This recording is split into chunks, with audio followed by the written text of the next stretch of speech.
स्वागत है आप सभी का हमारी इस यूट्यूब चैनल में। तो चलिए आज की वीडियो में देखेंगे 10 क्लास का मैथ, पूरा मैथ का सब्जेक्टिव क्वेश्चन जो कि बहुत ही ज़्यादा इंपॉर्टेंट होने वाला है बोर्ड एग्जाम के लिए। बोर्ड एग्जाम में कौन सा चैप्टर से कितना क्वेश्चन आएगा, कैसा क्वेश्चन आएगा, कौन सा क्वेश्चन 2 नंबर का, कौन सा 3 नंबर, कौन सा 5 नंबर का आएगा, सारी जानकारी के साथ सभी क्वेश्चन को, जितना भी क्वेश्चन आता है पिछले जैसे 2023 में जितना भी क्वेश्चन आया था सभी का आज के वीडियो में सॉल्यूशन देंगे, ताकि आपको समझ में आवे कि किस तरह का एग्जाम में का पैटर्न है, किस तरह के एग्जाम में क्वेश्चन पूछता है। ठीक है, खैर इस बार पैटर्न थोड़ा सा चेंज हुआ है, तो उसका मॉडल पेपर आएगा उस समय आपको पैटर्न बता देंगे, लेकिन इंपॉर्टेंट जो क्वेश्चन है वो तो इंपॉर्टेंट रहेगा ही, भले ही कोई भी पैटर्न में पूछा जाए उसको। ठीक है, तो चलिए आज की वीडियो में सब्जेक्टिव MCQ हो चुका है, ऑब्जेक्टिव क्वेश्चन 40 करा चुके हैं 2022 और 2023 दोनों का क्वेश्चन को। आज 2023 का सब्जेक्टिव देखेंगे, फिर कल के वीडियो में 2022 का सब्जेक्टिव देख लेंगे, उसके बाद फिर इंपॉर्टेंट क्वेश्चन चैप्टर वाइज आएंगे। ठीक है, MCQ और सब्जेक्टिव दोनों। तो चलिए शुरू करते हैं। सबसे पहला क्वेश्चन देखिए, 3 ग्रुप में क्वेश्चन पूछा गया था 2023 में, जिसमें पहला ग्रुप में 7 क्वेश्चन था जो कि 2-2 नंबर का था। ठीक है, तो 2-2 नंबर का पहला ग्रुप खंड ए में जो क्वेश्चन था, देखिए कैसा क्वेश्चन था। फर्स्ट नंबर में अभाज्य गुणनखंड विधि द्वारा 510 और 92 का HCF और LCM ज्ञात कीजिए। HCF एंड LCM निकालना है। ठीक है, LCM तो HCF और LCM निकालना है कौन सा विधि से? अभाज्य गुणनखंड विधि से। तो अभाज्य गुणनखंड विधि से HCF और LCM निकालने का तरीका बहुत ही आसान है। कैसे करना है? तो सबसे पहले गुणनखंड कर देना। अभाज्य गुणनखंड 510 है तो 510 का ये 5 का पहाड़ा में कटेगा, 5 का 5। देखिए यहाँ पे 10, एक ही बार 10 नहीं लेना है, एक एक देखना है। 1 0 छोटा हो गया, 1 5 से तो 0 लिख लेंगे, तब करेंगे 5 दूनी 10। ठीक, तभी ना 102 को 5 से गुणा करेंगे तो 510 होगा। नहीं तो बहुत कोई क्या करता है, 5 का 5, 5 दूनी 10, 12 लिख देता है, तो 12 पचे तो 60 होता है, 510 नहीं ना होता है। तो यहाँ पे कंफ्यूज नहीं होना है, यहीं पे गलती हो जाता है। यहाँ पे देखो, अब 2 से फिर 2 पचे 10, 2 का 2, अब 3 से होगा 3 का 3, 321। अब किसी से नहीं होगा तो लिख देते हैं 510 बराबर, छोटा से लिखना शुरू करो तो 2 3 5 17, इस तरह से लिख देना है। उसके बाद फिर 92 का HCF गुणनखंड निकालेंगे तो 2 से ये होगा, 2 चौके 8, 1 या 2 छक 12, फिर 2 दूनी 4, 2 तिया 6, 23 तो किसी में नहीं आता है तो छोड़ दो।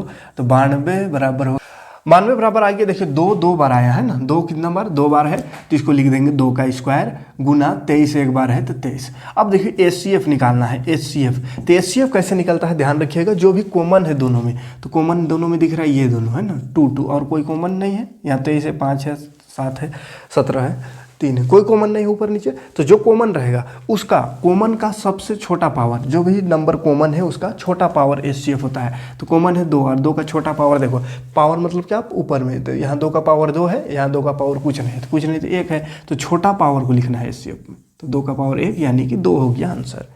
उसके बाद LCM जब लिखेंगे, LCM तो LCM में क्या करना है, जितना भी फैक्टर है उस सभी का बड़ा पावर को, बड़ा से बड़ा पावर जो रहेगा उस सबको लिख दो, वही हो गया आंसर। तो जैसे 2 एक फैक्टर है 2, तो 2 का बड़ा पावर कौन है? 2 है, 2 का स्क्वायर गुणा 3 है 1, 3 तो 3 का बड़ा पावर तो कोई नहीं, 3 ही है, 5 पक्का बड़ा पावर 5, एक ही सिंगल है, 17 ही रहेगा, 23 ही रहेगा। ठीक है, इसमें सब सिंगल है इसलिए कोई दिक्कत नहीं।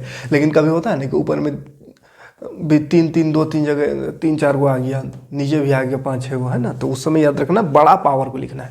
ऊपर का 3, नीचे भी 3, ऊपर भी 5, नीचे भी 5, और 5 का स्क्वायर किसी में क्यूब आ रहा है, किसी में 5 का पावर 4 आ रहा है, तो किसको लिखना है LCM में? तो सबसे बड़ा पावर को, और HCF में सबसे छोटा पावर को लिखना है। ठीक है, या कल का वीडियो में जब MCQ बताए थे उसमें एक और तरीका इसका HCF LCM निकालने का तरीका बता दिए थे, जो कि बहुत ही सिंपल तरीका था, शॉर्टकट तरीका, तो शॉर्टकट तरीके से भी निकाल सकते हैं, लेकिन सब्जेक्टिव में थोड़ा सा इतना सा बनाना है। ठीक है, अब इसको गुणा कर देना है, 2 का स्क्वायर 4 गुना 5 तिया 15, और इधर हो गया 17 तिया 51, 17 34, 35 36 37 38 39, ये हो गया।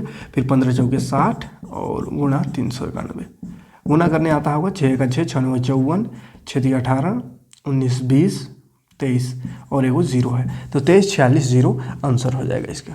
ठीक है, first number. Second number question है बहुपद P x is equal to 3x³ plus 7x minus 6 को बहुपद x प्लस 3 से भाग देना है। जी एक्स पी एक्स और ये जी एक्स है, ठीक है।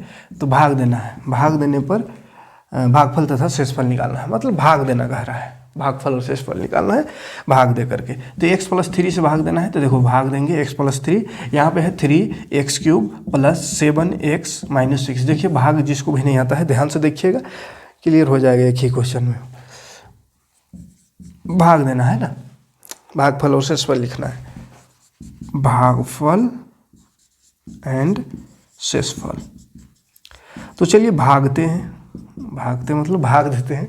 एक्स है, देखो सबसे पहले फर्स्ट पद को, पहला टर्म को देखना है, पहला पद को। तो एक्स है, इसका पहला पद 3x³ है। तो क्या करना, सबसे पहले नंबर को लाओ। नंबर देखो यहाँ पे कुछ नहीं तो एक, वहाँ कुछ नहीं तो एक, समझने के लिए इसे लगा देते हैं। अब एक का पहाड़ा पढ़ के 3 लाना है, तो 1 3 3 होगा, 1 3 3 देखो आ गया, ठीक है। अब x को लाना है, x का पावर 1 है और x का पावर यहाँ 3 है, तो पावर पावर जुड़ता है, पावर पावर जुड़ता है, पावर पावर क्या होता है, जुड़ता है। तो x का पावर 1 में कितना जोड़े कि 3 आवे, तो x का पावर 2 जोड़ना होगा, तो x का पावर 2 और x का पावर 1 हो गया, x का पावर 3। मतलब फर्स्ट वाला सेम टू सेम आना चाहिए, बाकी कुछ आए हमको कोई मतलब नहीं, फर्स्ट वाला सेम टू सेम रहे। फिर अगला हम भाग देंगे, अगला लाइन उसमें भी फर्स्ट वाला सेम होनी चाहिए, ठीक है।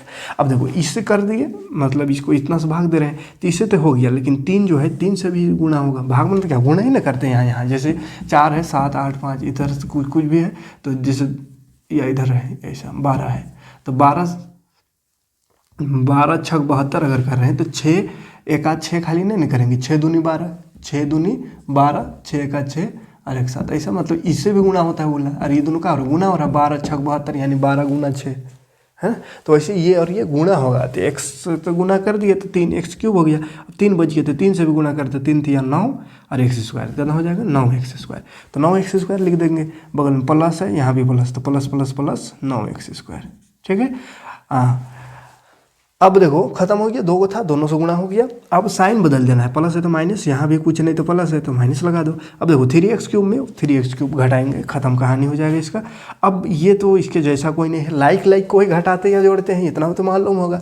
वहाँ x है, यहाँ x² है, तो जोड़ घटाव कर नहीं सकते, तो उतार दो जैसा है। माइनस में 9x², पहले बड़ा को उतारते हैं, तो स्क्वायर में है यानी बड़ा ये है, तो -9x² उतार दो। फिर ऊपर में है 7x माइनस 6, सबको उतारते चलना है, जो भी बच गया उसको, ठीक है। अब देखो, अब यहाँ फिर से -9 लाना है, यहाँ कितना 1, वो भी प्लस में माइनस लाना है। सबसे पहले तो माइनस से गुणा होगा, फिर 1 9 लाना है, तो 1 9 9 9 से गुणा होगा। फिर x 1 है, यहाँ x 2 है, मतलब एगो x का कमी लग रहा है, तो एगो x से खाली गुणा होगा, यानी 9x बन जाएगा। तो 9x से गुणा करेंगे, तो 9x को x से गुणा किए तो क्या हो गया 9x, x जुट जाता है 2 हो जाएगा। अब प्लस माइनस माइनस हो जाएगा, तो -9x² लाना था, आ गया, सेम टू सेम आना चाहिए फर्स्ट में। उसके बाद अब 3 से गुणा करें, 3 9 27 और साथ में x है, तो 27x। अब यहाँ प्लस के माइनस, तो यहाँ प्लस वहाँ माइनस, तो प्लस माइनस माइनस। अब फिर से साइन को बदल देना है, माइनस है तो प्लस, फिर माइनस है तो प्लस, ये कहानी खत्म इसका। 9 में 9 प्लस प्लस प्लस है, तो 27 में 7 जोड़ दो, 34x माइनस 6। अब देखो यहाँ x, यहाँ भी x, तो x से गुना करने की जरूरत नहीं, x आ गया, बस 1 है, यहाँ 34 है, 34 लाना है, तो क्या कर देंगे प्लस में लाना है, तो प्लस 34 से गुना, तो 34 का 34x है, ये है तो x आ गया। फिर 34 दिया, तो 4 दिया 12, 3 दिया 9 और 1 10, प्लस प्लस है तो प्लस, फिर यहाँ उल्टा माइनस, यहाँ उल्टा माइनस, 34 34 खत्म। 102 माइनस माइनस प्लस है, तो 102 और 6 108 हो गया, दोनों माइनस इसलिए -108, ठीक है कहने। चलिए तो ये हो गया शेषफल, वो हो गया भागफल। लेकिन देखिए क्वेश्चन में ये सही है, ठीक है, कोई दिक्कत नहीं। ये थोड़ा खतरनाक क्वेश्चन हो गया, लेकिन क्वेश्चन में इतना खतरनाक नहीं था। क्वेश्चन में यहाँ स्क्वायर था, हम गलती से इसको लगा दिए थे क्यूब, तो खैर क्यूब वाला भी सीख गए कैसे करना है, ठीक है। लेकिन अगर स्क्वायर रहता, यहाँ स्क्वायर है तो स्क्वायर वाला बहुत और आसान है, इतना लंबा नहीं जाएगा। ठीक है, स्क्वायर वाला तो चलो एक स्क्वायर वाला भी बता दे रहे हैं, ताकि यही बहाना गलती से क्वेश्चन लिखा गया तो यही बहाने से क्या हो गया, 2 क्वेश्चन आपको मिल जा रहा है सीखने के लिए। तो चलो सीख लो। x + 3 को अगर भाग देना है, यहाँ 3x² + 7x - 6 इससे भाग देना है। चलिए देखिए, तो x से फिर से देखो, यहाँ क्यूब था यहाँ स्क्वायर है, बस फर्क इतना है। अब x को 3 लाना है तो 3 से होगा, x यहाँ एगो है यहाँ 2, माने एगो x की कमी है तो 3x से गुना होगा, तो 3x और x हो गया 3x²। फिर ये 3 को 3 से गुना करेंगे, 3 तो यहाँ 9 और x साथ में है तो 9x, प्लस प्लस है तो प्लस, यहाँ माइनस यहाँ माइनस, ये ख़त्म। 9 में 7 प्लस माइनस माइनस घटावेंगे तो 2 बचेगा 2x, और बड़ा में चूँकि माइनस इसलिए माइनस लगेगा, फिर -6 उतर जाएगा। अब x में -2x लाना है तो -2 से खाली गुना हुआ, x तो है पहले से, तो -2 और x गुना हुआ था -2x, फिर प्लस माइनस माइनस 3 दूनी 6, देखो खत्म हो गया, ये खत्म, और प्लस माइनस माइनस 6 में 6 ये भी खत्म, तो 0। तो भागफल और शेषफल अगर स्क्वायर रहे तो भागफल आया 3x - 2 एंड शेषफल 0। ये आंसर हुआ। ये एक एक्स्ट्रा क्वेश्चन बनी है, ठीक है, सीखने के लिए। क्यूब में रहे तो कैसे करना है, क्यूब के बाद सीधे x में रहे तो, ठीक है। चलो बढ़ेंगे। 3 नंबर क्वेश्चन है, ABC एक समद्विबाहु त्रिभुज है जिसमें AC बराबर BC है। यदि AB² बराबर 2AC² है तो सिद्ध कीजिए ABC एक समकोण त्रिभुज है। देखो, एक समद्विबाहु त्रिभुज है, समद्विबाहु त्रिभुज है तो हम पहले तो जान नहीं रहे हैं कि समकोण है, समकोण सिद्ध करना है। तो ऐसे हम सिंपल समद्विबाहु त्रिभुज जिसमें ये दोनों भुजा बराबर है ABC मान लेते हैं, ठीक है। हम तो सबसे पहले क्या लिखेंगे, माना ABC एक समद्विबाहु त्रिभुज है, समद्विबाहु त्रिभुज है, समद्विबाहु त्रिभुज है। समद्विबाहु त्रिभुज मतलब क्या होता है, जिसका 2 भुजा बराबर है, तो ये दोनों भुजा बराबर है, और जिसमें क्या दिया हुआ है, ये दिया हुआ है, ठीक है, दिया है ना, दिया है क्या, ABC एक समद्विबाहु त्रिभुज है जिसमें AC बराबर, जिसमें AC बराबर BC है, और एक चीज़ दिया हुआ है AB² बराबर 2AC²। देखिए, जब भी सिद्ध करने वाला क्वेश्चन रहे सर तो पहले दिया हुआ क्या है उसको लिख देना है। तो दिया हुआ है एक ABC एक समद्विबाहु त्रिभुज है जिसमें AC बराबर BC है और AB² बराबर 2AC² है, ठीक है। और सिद्ध क्या करना है उसको भी लिख देंगे। तो सिद्ध करना है हमको, यानी प्रूफ करना है हमको क्या, तो ABC एक समकोण त्रिभुज है, समकोण त्रिभुज है,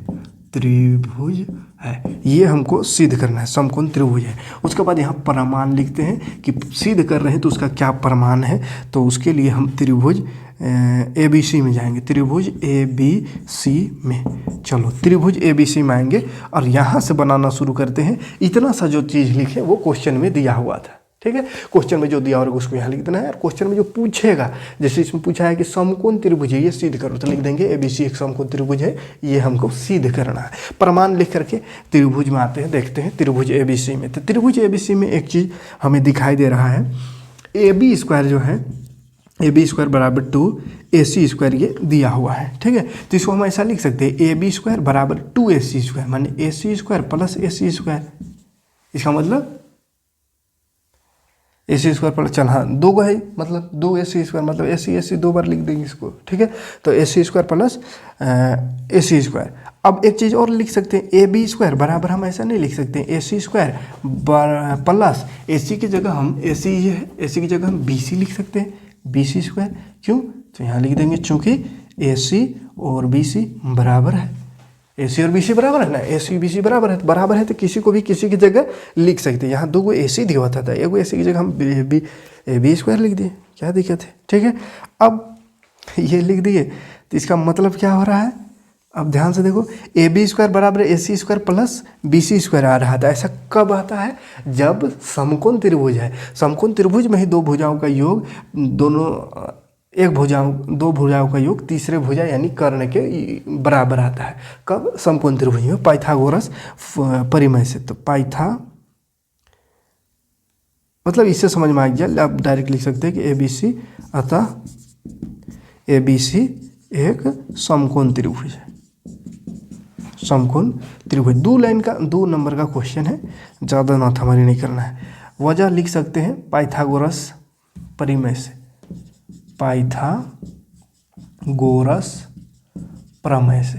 पाइथागोरस ये परिमेय बताया है, पाइथागोरस परिमेय से। पाइथागोरस कहा है कि कर्ण स्क्वायर बराबर लंब स्क्वायर प्लस आधार स्क्वायर होता है किसमें, समकोण त्रिभुज में ही। तो ऐसा ही आ गया इसमें, ए बी स्क्वायर प्लस दो भुजाओं का योग तीसरे की स्क्वायर के बराबर आ रहा है। इसका मतलब ये पाइथागोरस समकोण त्रिभुज ही होगा। पाइथागोरस हमको ये बात को बता चुका है, ठीक है। तो पाइथागोरस से सिद्ध हो गया। आगे बढ़ेंगे तो ये फर्स्ट ग्रुप का ही क्वेश्चन है। 4th नंबर क्वेश्चन है, यदि Q 0 1 बिंदु P 5-3 और R x 6 से समदूरस्थ है। चलो क्वेश्चन पूरा नहीं लिखेंगे। समदूरस्थ है तो x का मान ज्ञात करना है। समदूरस्थ बोल दिया है, समदूरस्थ तो है तो x का मान ज्ञात करिए। यह क्वेश्चन कह रहा है, देखो ध्यान से देखना, ध्यान से है यहाँ पे। यह दूरी सूत्र 7.1 का क्वेश्चन। इसके लिए क्या करें, देखो ध्यान से क्वेश्चन समझो। पर Q है बिंदु P और Q से समदूरस्थ है। समदूरस्थ मतलब समान दूरी पर है। इसका मतलब एक लाइन बना देना है, खींचना है सबसे पहले एक लाइन, और इसमें हो जाएगा PR। इसके समान दूरी पर Q है ना, Q बिंदु PR के से समदूरस्थ है, मतलब समान दूरी पर है। तो बीच में Q लिख दे, दोनों समान दूरी पर, इधर भी उधर भी। P और R के समान दूरी पर Q है। अब देखो P है 5 3 5 - 3 पॉइंट लगा दो। Q कितना है 0 1 R कितना है, R है x 6। अब बोला है x का वैल्यू निकाल, समान दूरी पर है ये दोनों का दूरी समान है, तो x का वैल्यू फाइंड करो। तो दूरी सूत्र आपको मालूम होनी चाहिए। क्वेश्चन में हमको दिया हुआ है PQ की दूरी बराबर है या QR की दूरी। ये हम अपने से तो नहीं लिख रहे हैं, क्वेश्चन में कह दिया है समदूरस्थ है।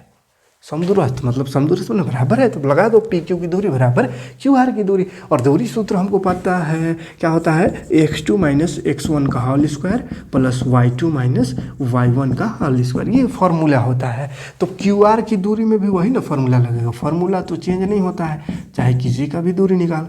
तो ये हो गया x2 - x1 का whole square plus y2 - y1 का whole square. Clear.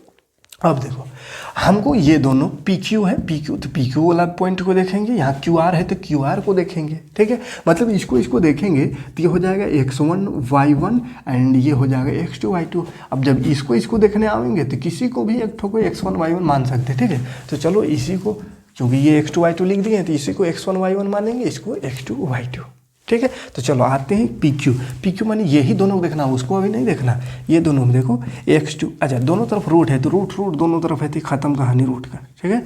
Root cut जाएगा, बचेगा क्या, x2 है 0 माइनस x1 है देखो 5 होल स्क्वायर प्लस y2 है 1 y1 है -3 तो माइनस प्लस 3 होल स्क्वायर बराबर इधर x2 यहाँ भी 0 माइनस x1 x है तो x whole square plus y2 1 minus y1 6 square. चलो -5 का स्क्वायर 0 -5 करेंगे -5 ही होगा। -5 का स्क्वायर प्लस 25 5 × 5 = 25 प्लस 3 और 1 4 का स्क्वायर 16 बराबर इधर -x का स्क्वायर x² प्लस में हो जाएगा, और ये प्लस 1 घटा 5 का स्क्वायर 25। देखो वो 25 में 25 खत्म, क्योंकि प्लस में है ना, इधर लाएंगे तो माइनस होगा, 25 में 25 माइनस करेंगे खत्म, इसलिए वही काट दो। कहा है उतना माथा हमारी x² है, अब बच गया इधर 16 तो स्क्वायर इधर आके रूट, तो x बराबर क्या आ गया 4 × 4 = 16, मतलब x का वैल्यू 4 +4 भी हो सकता है -4 भी हो सकता है, ठीक है। रूट में जब भी रूट तोड़ते हैं तो प्लस माइनस दोनों में से कुछ भी हो सकता है, तो +-4 आंसर हो जाएगा। बढ़ते हैं, इसका वैल्यू फाइंड करना है, ठीक है। क्या करना है, वैल्यू फाइंड करना है, इसका मान निकालना है। 8वां चैप्टर। तो देखो sin 60 का वैल्यू कितना होता है मालूम होनी चाहिए। वैल्यू टेबल जो ट्रिग्नोमेट्री टेबल है उसको याद रखना है, ठीक है। तो sin 60 का होता है √3/2। cos 30 का क्या होता है, cos 30 का, तो sin 60 cos 30 का सेम होता है √3/2। sin 30 का कितना होता है 1/2, तो sin 30 वाला cos 30 में भी होता है 1/2। √3 से √3 मल्टीप्लाई, पॉइंट नहीं समझना है, मल्टीप्लाई है, ठीक है, मल्टीप्लाई करो 3 हो जाएगा अपॉन 2 2 जा 4 प्लस 1 1 जा 1/2 2 4। देखो हर बराबर रहने से लिख देते हैं, ऊपर जैसा जोड़ देते हैं, 1 3 और 1 4 हुआ, एक आंसर हुआ, ठीक है, सिंपल क्वेश्चन। 6 नंबर क्वेश्चन, सिद्ध कीजिए कि बाह्य बिंदु से वृत्त पर खींची गई स्पर्श रेखाओं की लंबाई बराबर होती है।